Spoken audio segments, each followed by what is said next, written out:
remains uncertain due to various internal and external challenges. Check this out.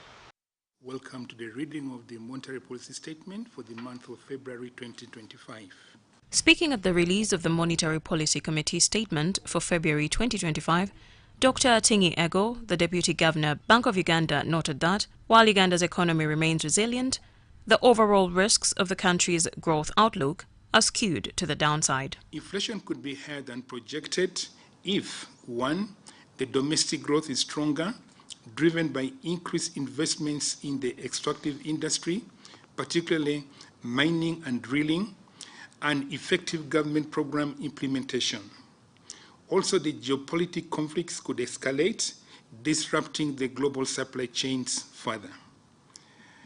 In addition, extreme weather events and long-term environmental shifts affect agricultural output, which could result into price hikes.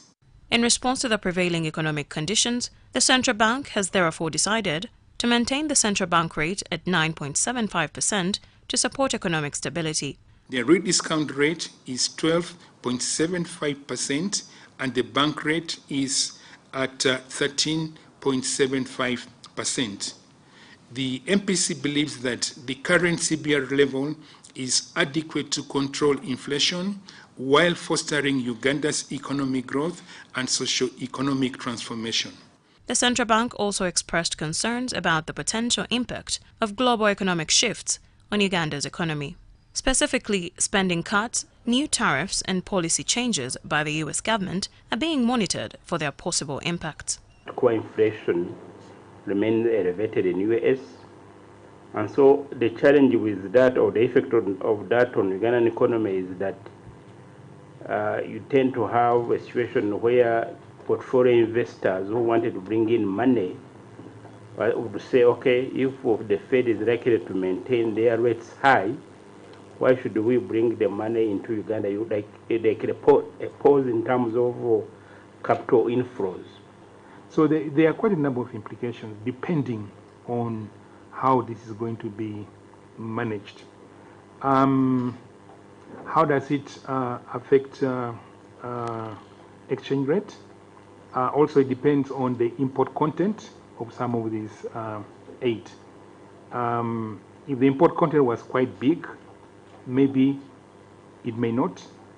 But if government were to take on board some of the services, it means that the demand for foreign currency to continue the importation of this would go up. And depending on the magnitude, it could have a slight impact on the currency. Despite these challenges, Bank of Uganda remains optimistic about Uganda's economic outlook. The economy is projected to grow between 6 and 6.5% in the financial year 2024-25, with expectations of 7.0% growth in subsequent years. Maureen Babidi for UBC.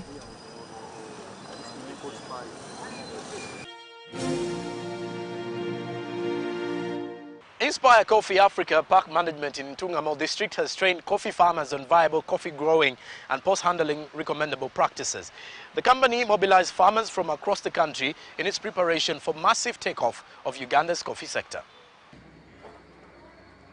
Farmers in the coffee sector have been taken through a one-day training on how to harness Uganda's coffee potential at Inspire Africa Coffee Park in Ntungamo District. How do we mobilize and get together as coffee farmers and be able, one, we agreed on contract farming. Today the resolution was made and we're going to go along the country is contract farming. Contract farming means that you're able to contract with Inspire Africa, have a guaranteed market, share the profit. If there is irrigation scheme, fertilizer, insurance, taking your children to school, you're able to benefit from this. Access to markets, access to finance. This is what it means when farmers come together for a cause like this one. The company tipped farmers on other related values attached to coffee farming, like tourism attraction, among others. Where now you move from your bare bean and you're able to add value, you're able to pack, you're able to brand, and the discussion we're having earlier about value addition, like he's saying, it's just more than roasting coffee. Conversation of value addition is what we must be going to if we're going to get much more from our products. Yes, we hear we can make soap, we can make lotions, but people don't know about these things. So we don't have those technical staffs to help us. Farmers are basically trained on post-harvest handling of coffee, financial literacy and other related value addition practices. We are always talking about screen 18, 17, 16, 15. This starts at the farm level, removing aflatoxins, getting to the top quality of our coffee as a farmer, number one.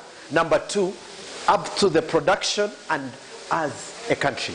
So the aggregation of us as coming as farmers will help us in post-harvest handling, help us in market access, I've already said. It need now to realign with Bank of Uganda, with the Agricultural Credit Facility and other lots of facilities, credit facilities that I know on how better they can help the farmer, and in this case, the coffee farmer. The Permanent Secretary and Secretary to the Treasury, Ramadhan Gobi, addressed farmers virtually on the government programs towards coffee sector and industrialization in general. We're only good at growing coffee beans.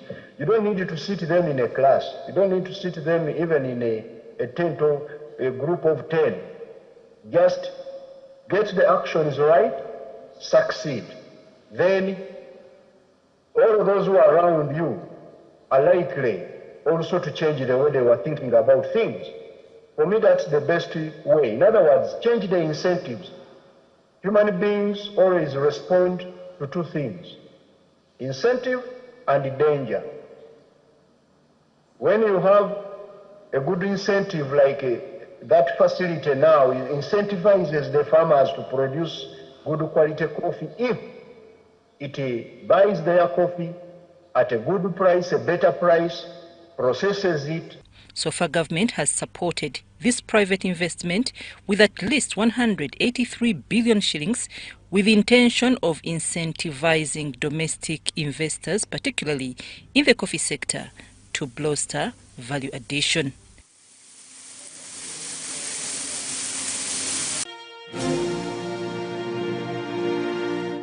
And in Two Matters West Recycling, Julius Mwesige, graduate with a Bachelor of Science in Wildlife and Forestry Resource Management from Kumba University, is turning waste into treasure.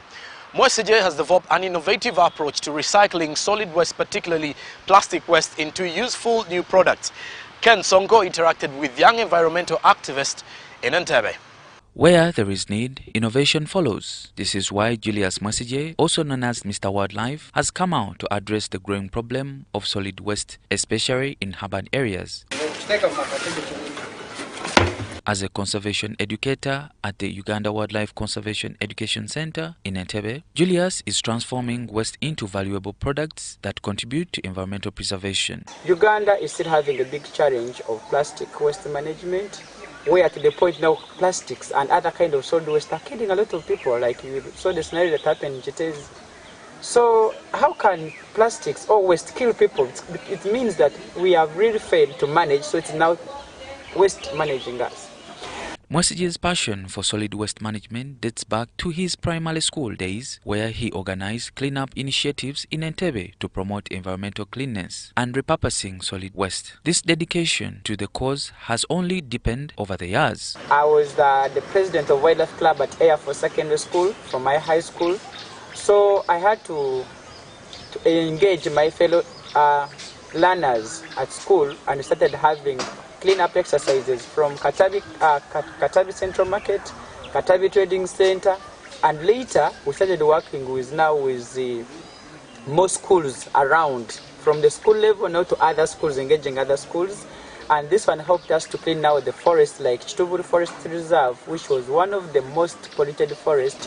In Entebbe municipality and its surrounding areas, plastic waste accumulation remains a significant environmental challenge, threatening both the ecosystem and aquatic life. Mwesige highlights the issue and its harmful impact on the environment.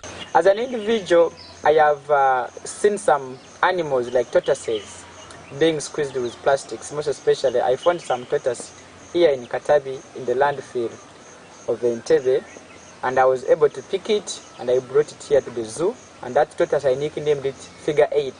So if you see it, it has a shape of like Figure 8 because plastic squeezed it in the middle and it was almost dying, and it grew in the plastics and that they made that kind of a shape. At the Uwe Conservation Area, he has set up a waste management demonstration unit where he has trained over 1,000 young people in proper waste management techniques. These include transforming various types of waste from small plastic items to large car tires into new usable products.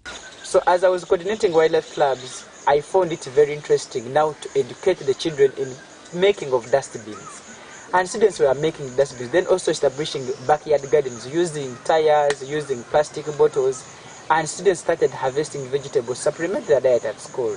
In cities like Kampala, waste management is an ongoing struggle, especially in the wake of the Kitezi landfill collapse. Mwesige advocates for practical solutions, starting with solid sorting at the household level, which he believes is a key to effective waste management. Let us sort waste from the source.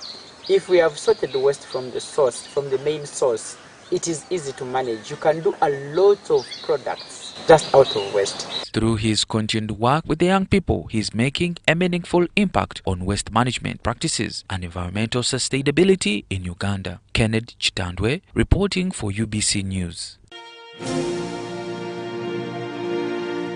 And in Parliament this week, Parliament passed the second supplementary budget, increasing the total of the budget for this financial year from 72 to 74.4 trillion shillings. This supplementary of 1.243 trillion comes weeks after the House passed an extra budget of 1 trillion shillings. The fresh extra budget is to cater for expenses after a revision of work plans for the affected institutions under the rationalization of government agencies and public expenditure.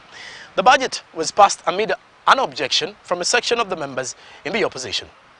Under the ongoing policy on rationalization of government agencies and public expenditure, most institutions have registered challenges in their respective budgets. Accordingly, 6 institutions require that their former budget is transferred to the final destinations. 5 require reallocations, and some, which called for creation of new departments, required fresh subventions. Honorable Speaker, we are required to reallocate budgets and revise the work plans. This called for a supplementary of a tune of 1.243 trillion shillings, including recurrent of 297.06 billion, development of 940.097 billion, and statutory of 7.066 billion. The votes under recurrent budget requiring transfer of funds include NIRA, which accommodated the civil registration services, Uganda National Meteorological Authority, UNIMA, under the Ministry of Water and Environment, UNRA and Uganda Road Fund under the Ministry of Works and Transport, among others. I would like to remind colleagues, Registrations Bureau transferring to NIRA, according to them that they are moving from a lower salary scale area to a higher scale salary scale. So their request was to have an additional 713 million for wage. The committee said no, at this stage, we are not addressing that. We are addressing the reallocation of already voted monies. This supplementary has been passed amid opposition as some MPs objected additional funds, yet RAPEX was moved to reduce expenditure. But you find in full disregard of the law and the dictates of the Constitution, we rush to rubber stamp a supplementary budget which should have gone through a process where the issues being proposed are reviewed and are aligned to a chart of fiscal responsibility and government development plans. This was not done. In my humble opinion, there would be no need going through the due processes under Rule 153. The reason why I have moved under Rule 16, that 153, 3, 4, and 5 be suspended in order for us to proceed. This accused the presiding officer of being biased. You remember that during the supplementary for the motion for Rocco, he did the same thing. And the most unfortunate thing is that Parliament and members of Parliament were not allowed to exercise their mandate in proposing reductions and amendments to the figures as proposed for supply. I had some members saying we don't want this money to be passed for roads to be worked on and so on. No, that's not our issue. We want roads to be worked on. We want healthcare to be attended to. That's why we produce a good alternative budget saying, can we allocate money to these areas? But what we are saying is we want money to be passed the right way and then eventually properly accounted for.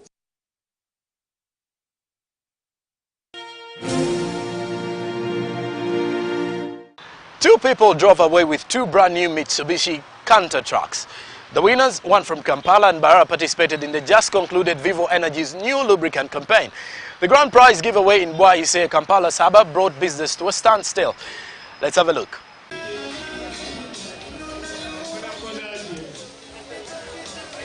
We partnered with the drivers, the commercial drivers, that helped us to boost our sales. And when we opened this competition, it's a competition that we are happy that we rewarded a lot of drivers. Over 5,000 plus drivers got a lot of offers in terms of fuel, food tanks, lubricants, and several others. So today is the last day where we are closing out the competition.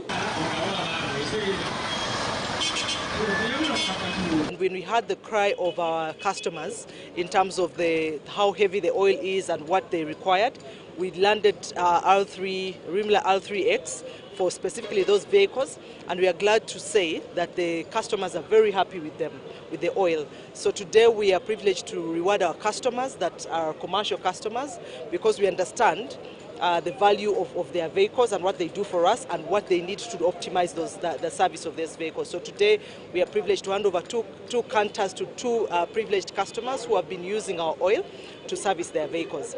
How much have you invested in this campaign and why Canter? The campaign has taken a bit of our money. I think it has cost us over 200 million Uganda shillings. But I think why? Because we understand that the economy runs a lot on these commercial vehicles, and we appreciate the constraints they go through, especially with our road infrastructure. They need a better oil and a stronger oil, and heavier for that matter, because they need to optimize and make more money as they go around their business.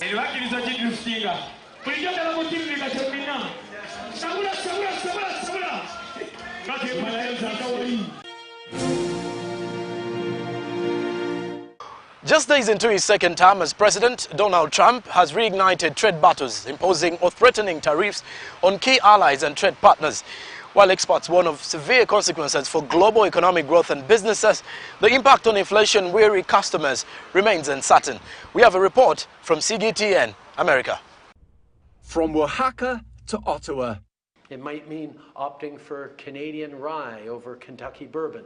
Beijing to Brussels. We are talking about 5 trillion of mutual investments. Donald Trump is once again unleashing a global trade war with some of America's closest neighbors and critical trade partners who fear tariffs on their exports to the US will be catastrophic. Trump waged similar tariffs during his first term to protect US jobs both from cheaper foreign competition and outsourcing. Companies are not going to leave the United States anymore without consequences. Not going to happen. Now he's using those duties as leverage to force some partners into boosting border security to stop opioid smuggling and illegal immigration. Either way, even Trump recognizes tariffs have adverse consequences. There would be some pain. And many experts say duties do backfire. They include the US Chamber of Commerce. It thinks that tariffs will mean higher prices for US consumers who've just suffered the highest inflation for decades and are still enduring elevated prices on some goods. So even though the US economy is in good shape, fears that life will become more expensive again amid lower growth are widely shared. But just how much more expensive isn't clear. Some studies based on previous trade battles suggest the price of steel rose by nearly a fifth in less than a year, while duties on Chinese tires ended in higher overall imports. But another study on the impact of Trump's previous trade battles found a 20% tariff equated to a price rise of less than 1% on goods including furniture, dishes, and linens. Even so, tariffs are frequently geographically disproportionate. To be a bourbon, you have to be made here. And Kentucky, we are ground zero. Such as Canada's proposed retaliation against one of America's most iconic exports. the impact is going to be felt the most in Kentucky. Trump claims tariffs will help cut the trade deficit. That's a country importing more than it exports. The United States has been ripped off by virtually every country in the world. We have deficits with almost every country. But that deficit hit record highs during Trump's first term, despite tariffs on hundreds of billions of dollars worth of imports. And it keeps rising, up by nearly a quarter in December, according to government figures released on Wednesday. If the impact on consumers isn't certain, some in Punxsutawney, Pennsylvania, which voted overwhelmingly for Trump, seem ambivalent for now. I don't think the tariffs will be too bad. Let's give it a go. Let's give it a go. And we'll see. Owen Fairclough, CGTN, Washington.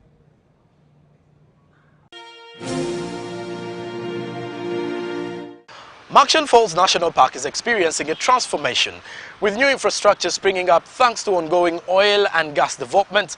The Business Roundup crew captured breathtaking scenes from one of Uganda's most visited tourism destinations, an icon gem that draws visitors from across Africa and beyond. Check this out in our Sounds of Business.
This week, the world mourns the passing of Prince Shah Karim Al Hussein, Aga Khan IV.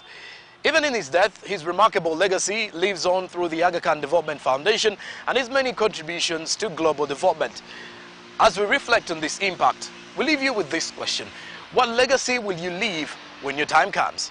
From us to you, till next week.